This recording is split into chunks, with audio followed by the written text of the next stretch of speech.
¿Qué más? Hoy es 27 de abril y estamos celebrando hoy el segundo domingo de Pascua, con el cual cerramos la octava de Pascua, es decir, la celebración más importante de todas, toda la Pascua, digamos, no todo el tiempo de Pascua porque son 50 días, sino el día propiamente de la Pascua, la resurrección, es un acontecimiento tan grande que lo celebramos por 8 días. Con este día cerramos. Y aparte, hoy también celebramos el Domingo de la Misericordia, así llamado por el Papa Juan Pablo II. Él fue el que instituyó este domingo. Un día en el que tenemos que mirar la misericordia de Dios tan grande que se abaja, que se muestra, que está cerca de nosotros. Y hoy en la primera lectura vamos a escuchar el libro de los Hechos de los Apóstoles, capítulo 5, versículos 12 al 16. Vamos a hacer lectura. Dice: Por mano de los apóstoles se realizaban muchos signos y prodigios en medio del pueblo. Todos se reunían con un mismo espíritu en el pórtico de Salomón. Los demás no se atrevían a juntárseles, aunque la gente se hacía lenguas de ellos. Más aún, crecía el número de los creyentes, una multitud tanto de hombres como de mujeres que se adherían al Señor. La gente sacaba los enfermos a las plazas y los ponían en catres y camillas para que al pasar Pedro su sombra por lo menos cayera sobre alguno. Acudía incluso mucha gente de las ciudades cercanas a Jerusalén, llevando enfermos y poseídos de espíritu inmundo, y todos eran curados. Palabra de Dios. Te alabamos, Señor.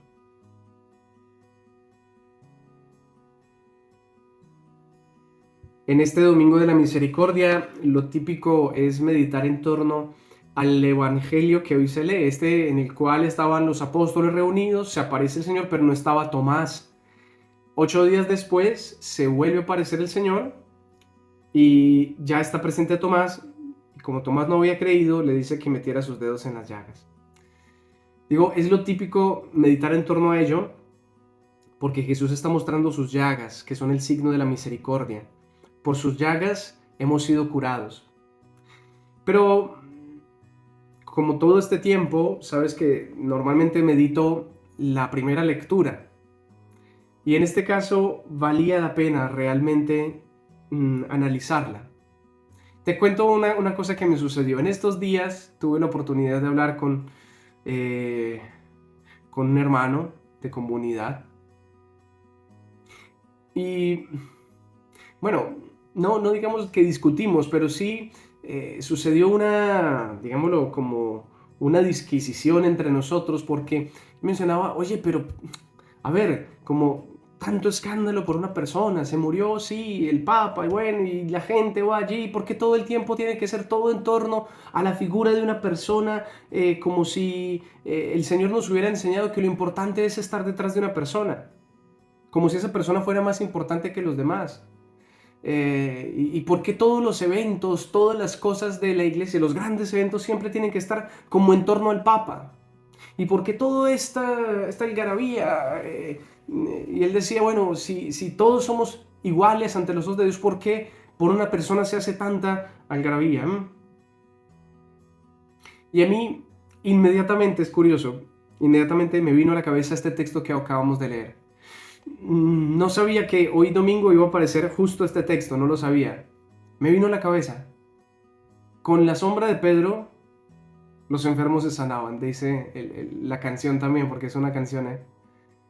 Gracias a sacar a los enfermos en camillas, a los endemoniados, simplemente la gente esperaba a que pasara el apóstol para que al menos su sombra tocara a sus enfermos. ¿Qué sucedía? Que esta gente eran unos ignorantes, unos torpes que no saben vivir la religión, son personas que realmente no son cristianos porque creen es en un apóstol y no en Jesús. Esa, esa podría llegar a ser la conclusión. Yo personalmente no lo creo. Era por mano de los apóstoles que se realizaban muchos signos y prodigios en medio del pueblo. Pero pregunta, ¿quién está haciendo esos signos? ¿Quién está haciendo esos prodigios? Por mano de los apóstoles, dice. ¿Quién está detrás de estos signos?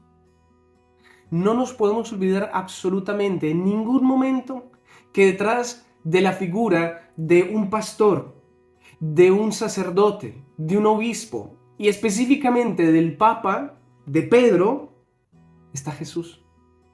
Siempre está Jesús, por mano de los apóstoles. Es decir, las manos de un sacerdote, las manos de un pastor no son más que un instrumento. Nosotros estamos al servicio del Señor y no es para nuestra gloria. No tiene que ser así. Es para gloria de Dios. Y si las personas con mucha fe, con mucha devoción, se acercan a despedir a aquel que ha puesto sus manos al servicio del Señor, en el fondo es cariño.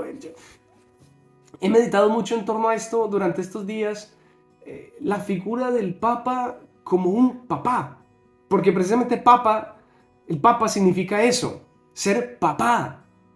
Nuestra fe como cristianos está más relacionada con la figura familiar, la cercanía, la afectividad, la relación, que con ideologías frías, conceptos cuadriculados mucho más allá de eso.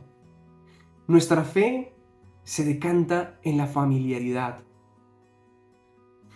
Nosotros ahorita, despidiendo al Papa Francisco, no estamos despidiendo un concepto, no estamos despidiendo una doctrina, estamos despidiendo a una persona muy significativa, al que Dios ha colocado allí como nuestro Padre, nuestro papá, con sus más y con sus menos. Yo no sé si alguno de los que me están escuchando o viendo puede levantar la mano y decir, tengo un papá perfecto, mi papá sí es perfecto, en cambio el papá ha sido un desastre. Siempre un papá o una mamá tienen defectos, tienen errores, como todos. Y así ha sido el Papa Francisco, pero es nuestro papá y yo personalmente le tengo mucho cariño en ese sentido, es mi padre, con sus más y con sus menos, y yo me siento muy agradecido con él. Y es tan lamentable escuchar a tantos hermanos en la fe, entre comillas a veces, que se lamentan del Papa que tuvimos y, mejor dicho, hablan cosas espantosas. Mira, puede ser que tú no hayas estado de acuerdo con muchas de las formas del Papa Francisco, yo lo entiendo, porque es natural, no todos somos iguales, eso está claro. Que no te haya gustado un signo, que no te haya gustado alguna cosa, yo algunas veces lo he dicho, a mí me hubiera gustado que el Papa hubiera sido mucho más diáfano, un poquito menos ambiguo al decir las cosas, ¿ya? Pero bueno, es decir, no por eso yo lo voy a condenar, yo voy a decir que fue el peor papa de la historia. No, me hubiera gustado más que hubiera hecho eso. Es un gusto. Ahora, yo no lo critico por ello. Simplemente son formas. Y ya, basta.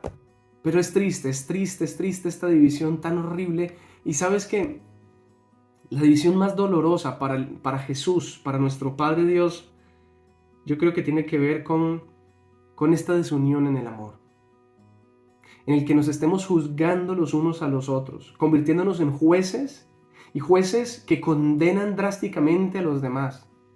¿Qué pesará? Mira, en últimas termino diciendo lo siguiente. Adherirse a los apóstoles, que no es fácil, aquí mismo nos lo dice, que los escuchaba, el pueblo escuchaba a los apóstoles y los admiraban, pero no eran capaces de juntárseles. No era fácil, ¿eh? Realmente ser apóstol no es fácil, ser papa no es fácil. Pero lo que ellos lograban al final es esto que nos dice aquí, que una multitud tanto de hombres como mujeres creyentes se adherían al Señor. Este es el propósito de los apóstoles, que muchos no se adhieran, digamos, directamente al apóstol. Son mis seguidores, son mis admiradores, no son estrellas. No. El objetivo de los apóstoles era que se adhirieran al Señor. Si te das cuenta, todo el texto nos está hablando de los apóstoles, pero en últimas el objetivo final es que las obras, las palabras, los signos, los prodigios, los milagros que cumplían los apóstoles, mediación humana, ¿te das cuenta? Nos conducen al Señor. Ese es el propósito fundamental. que todos se adhieran al Señor. Y yo pienso que esa fue la misión del Papa Francisco. Que muchas personas en todo el mundo se adhirieran al Señor. Personas que por mucho tiempo fueron rechazadas, sí, que se adhirieran al Señor.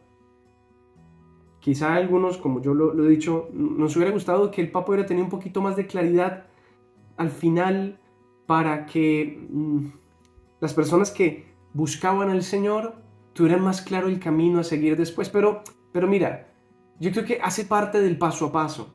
Y el Papa Francisco lo hizo muy bien en ese sentido. La apertura a muchas personas a que buscaran al Señor. Ese es el primer paso. El primer paso no es inmediatamente llegar a las personas y decirle: usted está haciendo las cosas mal, usted es una persona pecadora, horrible. No, primer paso, te acojo. Luego te muestro el camino. Te muestro el sendero para estar con el Señor, en la voluntad del Señor. Pero digo, en ese primer paso yo creo que el Papa Francisco nos enseñó muchísimo. A muchos que tenemos actitudes odiosas, a muchos que tenemos actitudes indiferentes con el prójimo, el Papa yo creo que nos ha enseñado mucho. Primer paso para acoger al prójimo: abrazar, besar, hacerle sentir la calidez, la paternidad, la familiaridad. Esto es fundamental en nuestra fe como cristianos, hermanos míos. Y bueno, hoy despedimos a un sucesor más. Bueno, hoy no, ya hace unos días hemos despedido a un sucesor más de Pedro y ahorita estamos aspirando a recibir a otro. Pidamos para que sea un hombre de bondad, un hombre que nos siga adhiriendo al Señor. Muy bien, yo te bendigo hoy en el nombre del Padre, del Hijo y del Espíritu Santo. Amén. Chao, chao.